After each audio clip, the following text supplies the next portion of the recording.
환자혁명 페이지 153쪽 당뇨병 음식 때문에 생긴 병은 음식으로 고쳐라. 당뇨병을 둘러싼 가장 큰 문제는 당뇨병을 만성질환으로 바라보는 시각이다. 당뇨병 진단을 받아서 당뇨약을 복용해 본 환자들은 대부분 비슷한 경험을 겪는다. 일단 약을 복용하면 초기에 혈당이 떨어진다. 보통 6개월 정도 약효가 지속된다. 그리고 6개월이 지나면서 약물에 대한 저항성이 생기면 혈당이 다시 서서히 오르기 시작한다. 그러면 의사는 또 다른 약을 추가로 처방한다. 진료실을 찾은 당뇨 환자들 중에는 10년 혹은 15년 이상 당뇨약을 복용하는 경우가 많은데 거의 대다수가 처음에는 메포민 하나로 시작했다가 메포민과 글리브라이드를 함께 복용하게 되고 서너 개의 약물로 칵테일 요법으로 늘어나다 급기야 인슐린을 처방받는다. 그리고 인슐린 양은 갈수록 점점 증가한다. 당뇨 환자가 메포민 하나를 복용하고 있다면 초기 당뇨이고 다량의 인슐린을 처방받아 사용하고 있다면 당뇨 병기가 깊다는 것을 구분할 수 있을 정도다. 병원에서는 혈당이 잘 조절되고 있다며 희망찬 이야기를 들려줄지 모르겠지만 당뇨병 자체는 갈수록 악화된다. 혈당이 오르기도 하고 내리기도 하는 동안 당뇨병은 계속 진행되는 것이다. 당뇨병과 혈당을 동일시하기 때문에 이런 문제가 생기는 것이다. 혈당은 당뇨의 증상일 뿐이다. 당뇨의 진짜 원인은 인슐린 저항이다. 당뇨병이 악화되는 것은 인슐린 저항이 점점 심해지는 것을 의미한다. 혈당은 그저 인슐린 저항의 증상 중 하나일 뿐이다. 혈당이 문제를 일으키긴 하지만 혈당만 잡는다고 문제가 해결되는 것도 아니다. 진짜 본질적인 문제는 인슐린 저항과 그로 인해 혈중 인슐린 농도가 높은 것이다. 예를 들면 이런 식이다. 폐렴 때문에 열이 나는 환자의 경우 문제는 감염이고 열은 증상이다. 이런 환자는 항생제로 감염을 치료하는 것이 올바른 처방이다. 증상에 불과한 고열을 치료해서 감염이 나을 것을 기대할 수는 없다. 따라서 필요한 것은 항생제이지 해열제가 아니다. 당뇨도 마찬가지다. 당뇨병에 걸렸다는 것은 인슐린 저항이 생긴 것이 원인이고 그 결과 증상으로 나타나는 것이 고혈당이다. 그런데 현재의 모든 당뇨 치료는 혈당에만 집중하고 있다. 그러니 약물로 혈당을 조절하는 것은 당뇨병을 고치는데 아무런 도움이 안 된다. 실제 당뇨병을 치료하는 것이 아니기 때문이다. 그래서 환자들의 당뇨병은 멈추지 않고 계속 진행되는 것이다. 실제로 2008년까지만 해도 의학계는 혈당을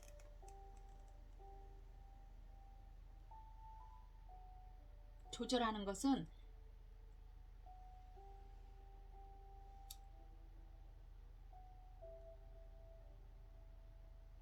아무런 도움이 안 된다네요. 혈당을 치료하는 것이 환자에게 실질적인 도움이 된다고 믿어왔다. 혈당이 혈관을 망가뜨려 심장마비나 뇌졸중을 일으키고 실명이나 다리절단 혹은 신장투석이나 이식과 같은 심각한 당뇨 합병증을 일으키기 때문에 이를 적극적으로 막아야 한다고 믿었다. 그 때문에 혈당에만 집중해서 치료하게 되었고 피 검사 결과 혈당 수치가 정상 범위 이내에 나오면 의사는 환자에게 혈당이 잘 관리되고 있다며 안심하곤 했다. 환자들 역시 당뇨병과 혈당을 동일시해서 의사의 말에 이안을 받았다. 하지만 대규모 연구 결과는 달랐다. 혈당을 잘 관리하거나 말거나 별 차이가 없었다는 것이다. 혈당을 잘 관리해왔던 환자들 사이에서도 여전히 비슷한 비율로 당뇨 합병증이 발생했다. 심장마비, 뇌졸중, 시력과 관련된 눈의 합병증들, 신부전 등 예외 없이 모든 2차 질환에 동일하게 해당되었다. 혈당을 관리한다고 해서 나아지는 것이 하나도 없다는 것이다. 감염이 생겼는데 해열제로만 치료받는 환자의 경우처럼 겉보기엔 상태가 좀 나아 보일 수 있지만 실제로 나아지는 건 하나도 없는 것이다. 그동안 인슐린 저항에 대한 이해가 낮았기 때문에 혈당만 치료한 것이다. 인슐린의 주 역할은 혈당을 낮추는 것이다. 우리가 음식을 먹어 혈당이 올라가게 되면 췌장에서 자동으로 인슐린이 분비된다. 그래서 혈액 중에 있는 포도당을 세포에 넣어주는 일을 인슐린이 감당한다. 정상적인 생리 활동에선 그렇다. 인슐린 저항이 생기기 시작했다는 것은 인슐린이 할 일을 제대로 못하기 시작했다는 뜻이다. 즉, 일하는 효율이 떨어졌음을 의미한다. 우리 몸은 어떻게든 포도당을 혈관 내에서 치워야 하고 세포에 전달해줘야 하므로 췌장은 더 많은 인슐린을 쥐어짜게 된다. 곧 혈중 인슐린 수치가 높은 것은 인슐린 저항 때문이다. 그렇다면 애초에 인슐린 저항이라는 건 왜 생겼을까? 인슐린 저항의 원인은 놀랍게도 인슐린이다. 이 말이 처음에는 이상하게 들릴지 모르지만 원래 우리 몸은 그렇게 작동한다. 다른 모든 호르몬도 같은 방식으로 작동한다. 특정 호르몬에 노출되다 보면 우리 몸은 그에 대한 저항성을 갖게 되었다. 술이나 담배,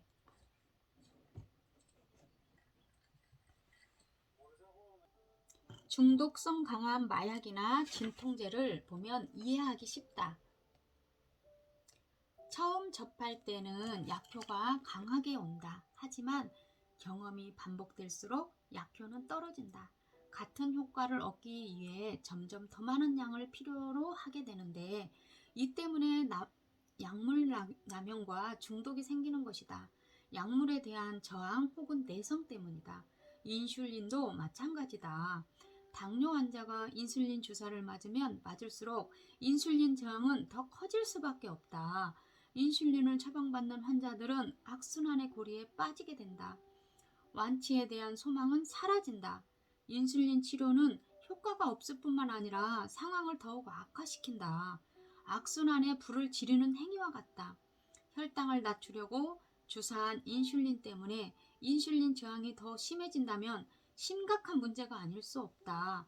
현재 당뇨 표준 치료는 당뇨 환자에게 오히려 해로운 치료라고 말할 수 있다. 당뇨의 원인은 그대로 둔 채 증상만 가지고 당뇨를 치료하려 하니 제대로 될 리가 없다. 혈중 인슐린이 높은 것이 문제였는데 더 많은 인슐린을 환자에게 주사하다니. 알코올 중독자를 술로 치료하는 것과 다를 바 없다. 실제로 거의 유사하다. 술을 먹다 보면 술이 세진다고 말한다. 바꿔 말하면 알코올에 대한 저항이 생긴 것이다. 더 많은 술을 필요로 하게 되고 결국 알코올 중독자가 된다. 알코올 중독자는 술이 들어와야 기분이 좀 나아진다. 하지만 기분이 좀 나아진다고 해서 술이 알코올 중독을 개선하거나 치료하는 건 아니지 않은가? 인슐린 저항을 이해하기 이전에 혈당에만 집중한 치료가 이미 자리 잡았고 치료를 열심히 해도 합병증이 줄거나 환자가 줄지 않자 나온 병명이 당뇨병은 만성진행성 질환이라는 것이다. 그러나 진실은 당뇨병은 만성진행성 질환이 아니라는 사실이다.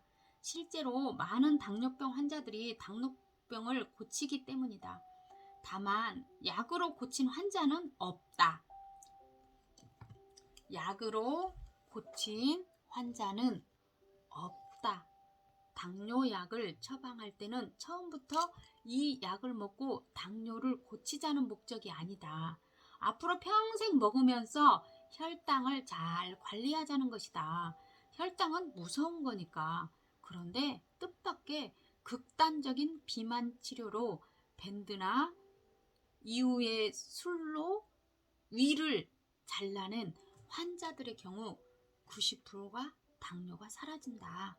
당뇨병이 만성 진행성 불치병이 아니라 치료가 가능하다는 것이다. 아직까지는 대부분의 당뇨 환자들이 의사의 처방에 따라 평생 약을 먹으며 혈당만 관리하는 방식을 선택하고 있다. 왜냐하면 무지하기 때문이다. 내 병이지만 의사한테 맡기면 된다는 믿음, 의사가 가장 잘한다는 믿음에서 비롯된 것이다. 실제로는 다양한 선택이 있고 선택을 하려면 우선 뭘 좀 알아야 한다. 그렇다면 평생 당뇨약을 먹으면서 혈당만 관리하는 것과 위절제 수술이라는 과격한 선택 둘밖에 없는 걸까? 다행히 당뇨 환자들에게는 다양한 치료 방법이 있다. 중요한 것은 어떻게 해야 혈중 인슐린 농도가 낮춰지는지가 관건이다. 당뇨병은 철저한 식습관병이다. 식습관병이라면 치료도 식습관이 되어야 한다. 식습관병을 약물로 치료해 보겠다고 시도하고 증상만 보면서 병이 나아지고 있는 신용만 하고 있을 수는 없다. 그런데 불행히도 병원에선 지금까지 그렇게 해왔다. 음식 때문에 생긴 병에 약물을 투여해서 증상만 억누른 것이다. 당연히 좋은 결과가 나올 리 없다. 지난 30년을 돌아보면 알 수 있다. 인슐린 수치를 낮추는 방법이 여럿이 있는데 그중 간단한 것 몇 가지를 소개하면 우선 간헐적 단식을 꼽을 수 있다. 내가 환자들에게도 자주 내리는 처방 중 하나다. 단식 혹은 금식의 역사는 매우 길다. 거의 모든 문화권, 모든 종교가 금식이라는 의식을 갖고 있다. 아마 정신을 맑게 하고 몸을 가볍게 하는 금식의 장점을 인식했기 때문에 그럴 것이다. 단식을 하면 혈중 인슐린 농도가 내려간다. 간헐적 단식을 통해 인슐린을 낮추면 인슐린이 인슐린 저항을 유발하고 인슐린 저항이 인슐린 수치를 높이는 악순환의 고리를 끊을 수 있게 된다. 이슬람의 라마단 기간이나 기독교의 금식 기도를 연례 행사로 하게 되면 인슐린 악순환의 고리를 완벽하게 끊음으로써 당뇨의 위험이 사라지고 건강을 유지하는 데 도움이 된다. 앞서 언급한 위절제 수술은 당뇨 치료 효과가 90%에 달한다. 당뇨가 호전되는 이유는 단식과 똑같은 원리다. 위 90%를 잘라낸 뒤에는 음식을 먹을 수 없기 때문에 당뇨가 치료되는 것이다. 그냥 단식을 하면 되지 사실 수술은 필요도 없다. 우리 몸은 음식으로 섭취한 에너지를 저장하는 방법은 두 가지가 있다. 당분과 지방이다. 지방이 남은 에너지를 저장하는 방법이라고는 잘 알고 있지만 당분도 저장이 가능하다. 당분은 글리코겐 형태로 간에 저장된다. 하지만 간의 용량이 한정적이다 보니 저장하는 데 한계가 있다. 대신 급할 때 바로 갖다 쓸 수 있는 장점이 있다. 즉 임시 저장소라고 생각하면 된다. 몸이 필요로 하지 않는 과다한 당분 쓰레기라고 간주한다면 쓰레기를 몸 밖으로 빼내는 것이 올바른 치료일 것이다. 그런데 정작 당분 섭취를 줄이지 않고 인슐린만 더 들이붓는 것은 쓰레기를 몸 밖으로 빼주거나 유입되는 쓰레기를 줄여주는 것이 아니다. 몸 안에 쌓여두고 어떻게든 해결해 보라는 식이나 마찬가지다. 그래서 당분 섭취를 줄이고 간헐적 단식을 하는 것이 도움이 되는 수밖에 없다. 우선 증상인 혈당만 끌어내리는데 오랜 시간이 걸리지도 않는다. 문제는 환자가 새로운 식습관이나 생활습관을 오래 유지할 수 있느냐 하는 것이다. 경험으로 비춰볼 때 이러한 사실을 깨달은 환자들은 어렵지 않게 입맛과 식습관을 바뀐다. 하지만 반신반의하며 왜 그런지 메커니즘도 이해 못한 채 그저 시키는 대로 맹목적으로 따른 환자들은 금식이나 건강식이 고역으로 느껴지기 때문에 힘들어한다. 어디까지나 깨달음이다. 서로 의지를 가지고 자신의 상황을 깨달아야 치료가 수월해진다. 이처럼 음식으로 접근하는 환자들에게 영양학적으로 도움이 되는 것들이 있다. 칼륨이 인슐린을 낮춰준다. 그리고 비타민 B1도 인슐린을 낮춰준다. 비타민 B1의 경우 비타민 보조제보다는 영양 효모 형태로 섭취하는 것이 더 효과적이다. 단, 당 섭취가 늘어나면 칼륨과 비타민 B1을 모두 소변으로 배출하게 된다. 인슐린 저항이 있다면 정상일 때에 비해 15배 이상 배출한다. 칼륨과 비타민 B1뿐만 아니라 다른 영양소도 소변을 통해 배출이 늘어난다. 이는 당뇨병의 가장 큰 문제점 중 하나이고 반드시 칼륨만 국한된 것이 아니다. 혈중 포도당 농도가 높아지면 포도당이 삼투성 이뇨제 작용을 하게 된다. 정상적인 상태에서 모든 혈액이 신장의 세관을 통과한다면 신장이 영양소들을 걸러내는 필터 역할을 한다. 그중 포도당은 신장을 항상 재흡수한다. 포도당은 즉각 사용할 수 있는 에너지로서 가장 중요한 영양소 중 하나이기 때문이다. 우리 몸이 그렇게 하도록 디자인되어 있다. 그런데 혈중에 과다한 포도당이 신장으로 몰려들면 신장의 재흡수 기능을 압도하게 된다. 재흡수되지 못한 포도당이 소변으로 빠져나가면 중력에 의해 영양소들을 함께 끌고 나간다. 그 결과 당뇨 환자는 영양소 결핍이 심각한 경우가 많다.